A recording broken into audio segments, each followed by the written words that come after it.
Selamat pagi kamu yang di sana. Kecuali yang pernah nyakitin aku. Buat warga Lampung, tabik pun. Hari ini, Ragam Indonesia bakal keliling ke provinsi kamu. Diam-diam nih, Lampung punya segudang buah dan olahannya yang keren-keren, fams. Kalau nggak percaya, yuk kita buktiin bareng-bareng ya. Let's go!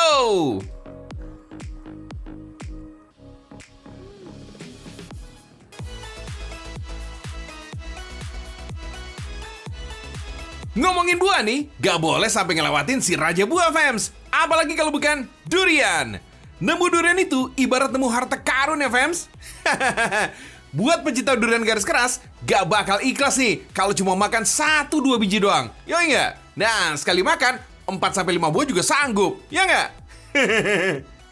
Buah berdurian satu ini punya rasa manis yang bisa memberikan banyak energi buat pengkonsumsinya. Durian juga mengandung triptofan, fams. Itu tuh salah satu asam amino yang bisa dibilang sebagai pil tidur, fams. Kalau lagi sumpek dan pengen tidur, bisa kali ngedurian dulu sebelumnya. Karena banyak penggemar like-nya artis Korea, olahannya juga nggak main-main, fams. Mulai dari yang kering-kering sampai es-esan juga ada. Outlet yang berada di dalam satu mall ini paling happening di Lampung nih, fams. Menjual durian dengan harga yang super terjangkau. Mulai dari 10 ribuan aja, fams. Dari belasan menu durian yang paling diincar ini adalah stick lato, alias stick gelato ini, fams. Sesuai namanya, gelato berbahan durian ini dibentuk sedemikian rupa untuk memudahkan pembeli dalam menikmatinya.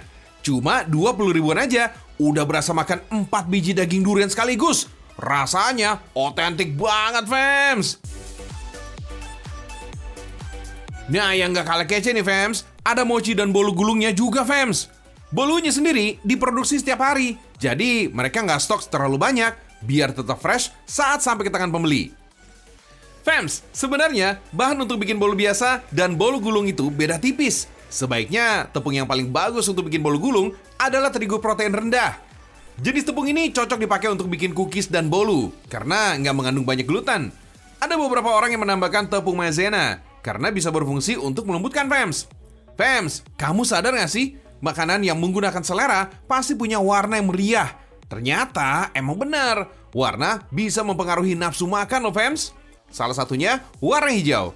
Karena warna ini identik dengan alam dan makanan sehat yang biasanya terdapat pada sayur-sayuran. Makanya, gak jarang produk minuman dan makanan sehat menggunakan warna hijau sebagai bungkus atau pewarna untuk makanannya. Fams, pembuatan bolu gulung nih butuh trik. Harus pakai loyang yang tipis atau dangkal, biar nggak terlalu sulit untuk mengeluarkan bolunya. Yang jelas nih, loyang harus dilapisi pakai kertas roti, supaya nggak retak saat dikeluarkan ya. Oh iya, fams, bolu gulung ini sejatinya adalah suatu variasi olahan kue sponge klasik, dan udah ada sejak lama. Konon nih katanya nih, kue ini berasal dari Austria, sekitar abad ke-19. Selanjutnya, menyebar ke seluruh dunia. Nah, setelah famous, kue bolu gulung ini kemudian memiliki variasi khas pada masing-masing negara, fams. Salah satunya ada di Indonesia. Di negara kita ini, bolu gulung ini biasa dibuat dengan varian rasa yang beragam, dengan tekstur yang lembut. Kebiasaan membuat kue bolu seperti ini juga hadir berkat pengaruh masuknya kebudayaan Eropa pada masa penjajahan Indonesia pada beberapa abad silam loh. Nah, ini dia nih, tips yang gak kalah cakep. Karena dibuat dari krim dan daging durian, sebaiknya bolu gulung ini disimpan di dalam lemari es ya, fams. Suhu di Indonesia ini yang punya banyak matahari, bikin krimnya cepat meleleh, dan bikin tampilannya nggak heboh lagi tentunya. Selain bolu, durian juga sedap nih kalau dijadiin isian mochi khas Jepang loh, fams. Sebenarnya nih, fams, adonan mochi ice cream ini hampir sama seperti adonan mochi yang berisi kacang merah. Nah, karena nantinya si adonan mochi ini harus berisi ice cream yang punya tekstur berair, harus ada trik khusus nih saat pembuatannya. Tepung yang biasa dipakai untuk bikin mochi ini adalah tepung ketan. Soalnya tepung ini bisa kasih efek kenyal saat mochi dimakan. Nah, biar tampilannya makin menggoda, biasanya adonan mochi ice cream ini diberikan pewarna tuh, fams. Adonan ini kemudian diletakkan di loyang dan harus dikukus kurang lebih 30-40 menit lamanya. Kalau warnanya udah berubah jadi gelap, tandanya adonan mochinya udah matang nih, fams. Gak mungkin dong kalau kita harus tungguin matang doang. Kita ambil yang udah jadi aja ya. Di Jepang sendiri, dulu cuma ada 2 jenis mochi aja, fams. Ada kyatong atau mochi yang nggak punya isian sama sekali. Dan mochi yang diisi sama adonan kacang. Tapi mochi akhirnya berkembang sampai punya isi buah segar. Dan ada perayaan khusus mochi juga loh, fams. Kalau teksturnya ini lebih bersahabat, adonan mochi lantas dikasih isi berupa es krim durian. Pastikan juga ya, kalau adonan mochi ya ini tertutup sempurna, fams. Biar nggak luber kemana-mana. Sebenarnya, kayak gini aja, mochi ini udah bisa dinikmati. Tapi adonannya masih lembek, fams. So, mochi harus diletakkan di dalam lemari pendingin selama kurang lebih 1 hari, alias 24 jam. Oh iya, di negara asalnya, orang tua berusia lebih dari 65 tahun ini nggak boleh sembarangan makan mochi ya, fams. Bukan pamali ya, tapi mereka ini perlu berhati-hati saat makan mochi. Karena teksturnya lengket dan terlalu kenyal. Ada-ada aja deh.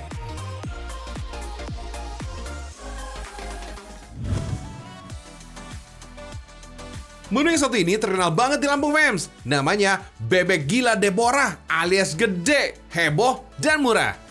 Wah, kamu dijamin tergoda nih dengan hidangan pedas ini nih, fams. Apalagi dagingnya empuk dan gurih karena memakai jenis bebek entok. Wah, dijamin lidah nggak bisa berhenti bergoyang, fams. Oh my wow. Oh ya, entok adalah jenis bebek pedaging yang mempunyai ukuran leher lebih kecil dan rasanya lebih gurih dibanding itik. Harga satu porsi sajian ini Rp95.000, fams. Tenang, bisa dimakan berempat kok. Pokoknya mantul.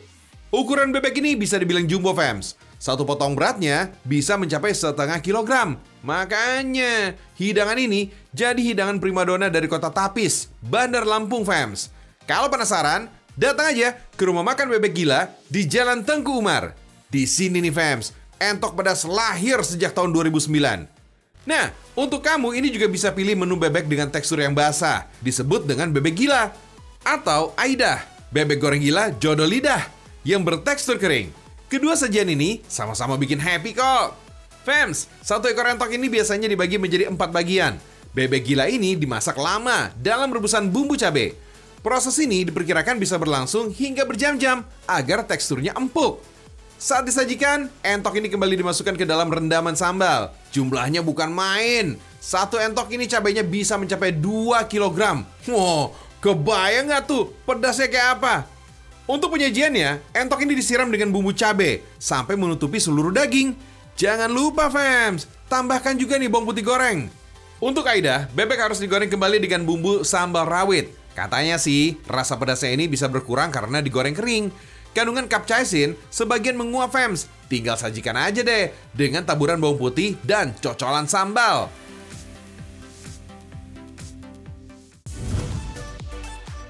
Masih kurang bebek-bebekan lazis ala Lampungnya? Nih, ada nih satu lagi.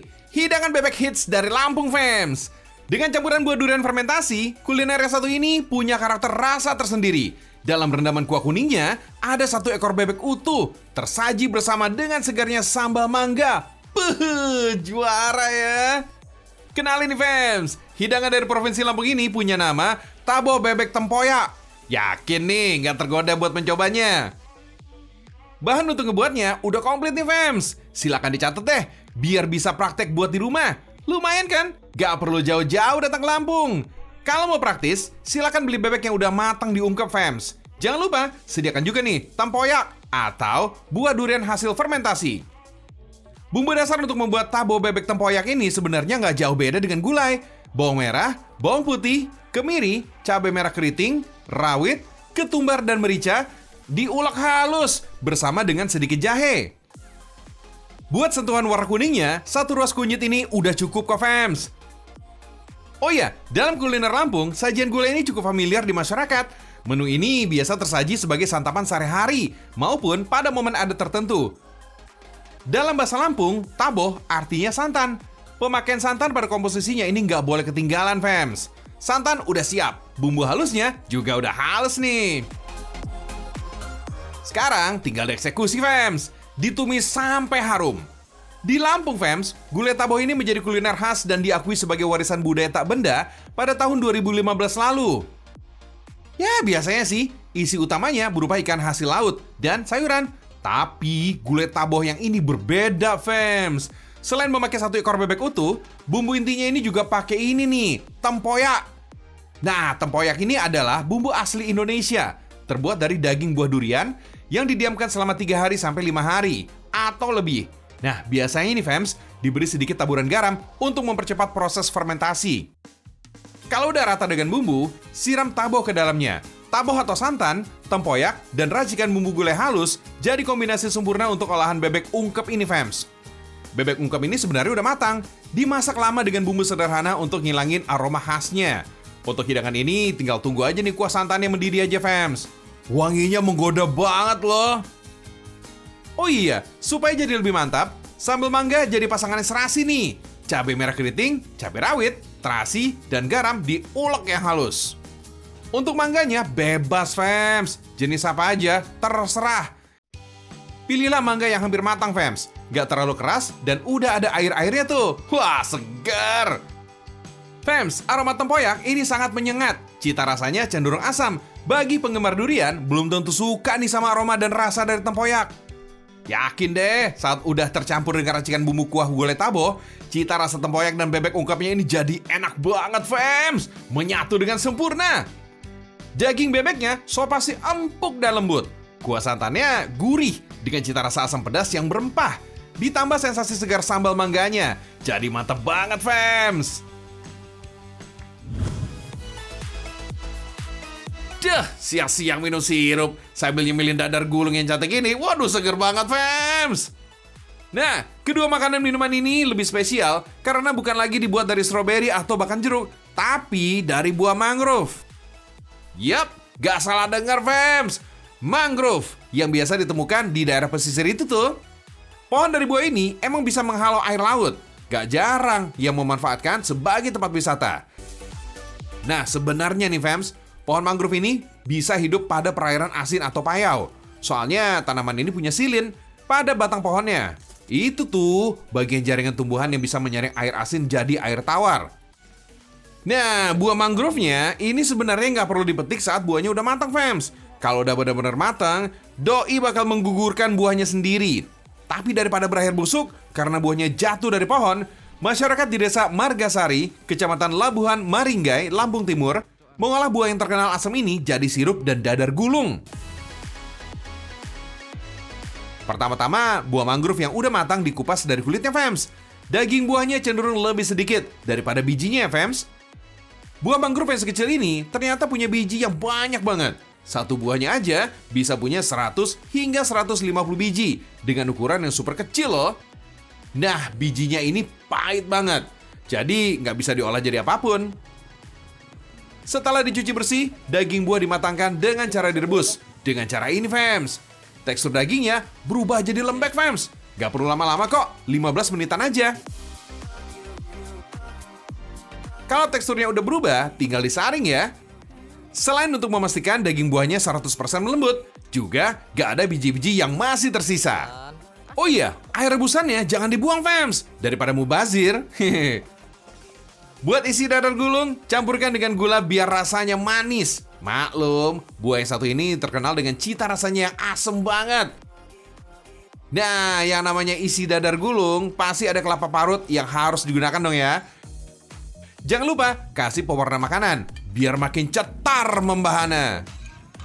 Adonan yang bernama unti ini bukan cuma digunakan sebagai isian dadar gulung aja loh, fams. Bisa juga untuk kue-kue khas Indonesia lainnya kok. Salah satunya adalah kue kipo yang berasal dari Yogyakarta.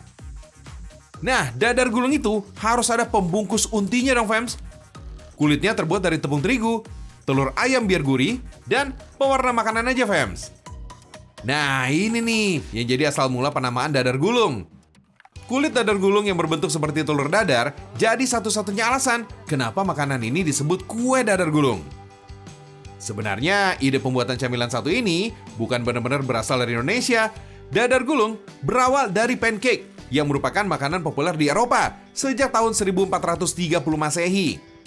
Kue ini dikenal bule-bule yang pada waktu itu menjajah Indonesia. Bukan hanya di Indonesia, selanjutnya kue ini diadopsi oleh negara lain. Salah satunya negara Prancis, fams. Adopsi si pancake di Prancis dikenal dengan nama crepes. Karena di setiap sudut ditemukan kelapa, akhirnya nenek moyang kita menambahkan olahan kelapa sebagai isiannya. Oh iya, yang kayak gini bukan cuma ada di Indonesia aja loh, fams. Masyarakat Malaysia menyebutnya dengan kue ketayap atau kuih lenggang. Bentuknya persis banget sama dadar gulung. Maklum, kita kan serumpun sama negara tetangga itu.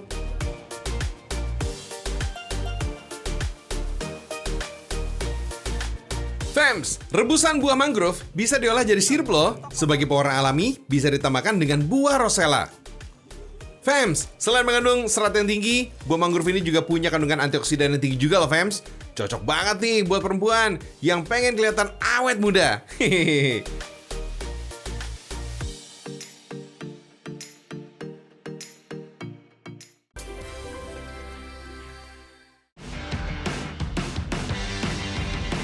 Nah, ini nih kerennya. Kabupaten Lampung Timur jadi salah satu devisa lada hitam di Indonesia. Bumi Ruwajurai sudah dikenal sebagai penghasil lada hitam atau black pepper terbesar di dunia sejak zaman penjajahan Belanda, Inggris, dan Portugis, fams. Sampai hari ini nih, komoditas lada masih merupakan salah satu rempah-rempah yang jadi andalan Provinsi Lampung. Salah satu lokasi pengembangan lada yang ada di Lampung Timur ini ada di Desa Sukadana Baru, Kecamatan Marga 3. Di sini, seenggaknya ada 500 hektar perkebunan lada, fams. Oh my wow! Jumlah ini udah mengalami penurunan loh, fams. Selain penyusutan area perkebunan, turunnya produksi lada di Lampung ini disebabkan produktivitas yang rendah kalau dibandingkan sama produktivitas negara produsen lainnya, Vietnam dan Malaysia contohnya. Produktivitas lada di Lampung cuma sekitar 530 kg per hektar. Padahal di Vietnam bisa sampai 2.200 kg per hektar loh. Rendahnya produktivitas lada ini disebabkan oleh penyakit klasik yang sampai hari ini belum bisa diatasi di tingkat petani, yaitu penyakit busuk pangkal batang dan adanya perubahan iklim. Buah lada harus dipisahkan sama kulitnya. Karena teksturnya yang keras, masyarakat Sukadana ini baru masih menggunakan cara tradisional macam ini untuk memisahkannya. Oh iya, tahun 2015 udah dapat loh sertifikat legalitas merek lada hitam Lampung karena punya reputasi baik di pasar domestik dan juga pasar internasional. Sertifikat tersebut berisi produk lada masyarakat Lampung yang punya karakteristik cita rasa dan aroma khas yang gak dimiliki daerah lain yang ada di dunia ini. Keren deh! Oh iya, fams, lada hitam ini berasal dari salah satu tanaman rempah paling tua, bernilai tinggi, dan paling populer di dunia. Ini salah satu alasan yang bikin Indonesia dijajah sana-sini. Bahkan pada zaman dulu, lada hitam biasa digunakan sebagai alat tukar, pembayaran pajak, ataupun seserahan perkawinan. Kawin seserahannya lada. Bisa berapa truk tuh, fams? Oh iya, karena cuaca lagi nggak main-main alias nggak bisa diprediksi kapan lagi hujan atau trik-triknya, masyarakat sekitar ini udah lebih modern. Untuk proses pengeringan ladanya, mereka udah punya dome, macam greenhouse ini nih, fams. Silahkan uji nyali nih kalau mau coba keampuhan panasnya. 15 menit aja bikin gobios, fams. Lada yang sudah kering kemudian disangrai kayak kopi gitu, fams. Lada hitam Lampung ini punya ciri berwarna hitam sampai ke coklat-coklatan. Kadar air yang terkandung di dalamnya maksimal 13% aja. Kalau lebih dari itu, ladanya jadi cepat berjamur dan gak bisa diterima di pasar internasional. Gagal mendunia, kan bisa bahaya tuh, fams. Fams, bobot lada yang sudah kering ini mengalami penyusutan hingga 4 kali. Dari bobot awal saat basah, per kilonya dijual seharga Rp50.000 tuh. Hampir 2 kali lipat dari harga cabai ya. Tapi kalau lagi mahal-mahal nih, fams, bisa sampai Rp130.000 per kilogram loh, fams. Nah, ternyata lada ini gak cuma bisa dimanfaatkan sebagai bumbu masakan aja loh, fams, tapi juga bisa digunakan sebagai campuran berbagai produk makanan dan minuman. Salah satunya adalah kopi lada hitam ini. Oh iya, biasanya kopi-kopi ini nggak dimasak pakai kompor loh, fams, tapi pakai arang. Gak heran kalau kopi jadul macam ini rasanya lebih nikmat pakai banget lagi. Nah, kopi dan lada harus sama-sama dihaluskan. Tapi komposisinya harus lebih banyak biji kopi daripada buah ladanya ya. Tuh, sedikit aja, ladanya bakal berasa nendang banget, fams. Sama seperti cabai, lada mengandung zat kimia yang bernama capsaicin yang menyebabkan sensasi pedas dan terbakar. Wah, bisa jadi oleh-oleh nih kalau lagi berkunjung ke Lampung. 200 gram kopi lada bisa dibawa pulang hanya dengan 20 ribuan aja. Gak perlu buru-buru dihabisin, bisa awet sampai 4 bulan kok, fams.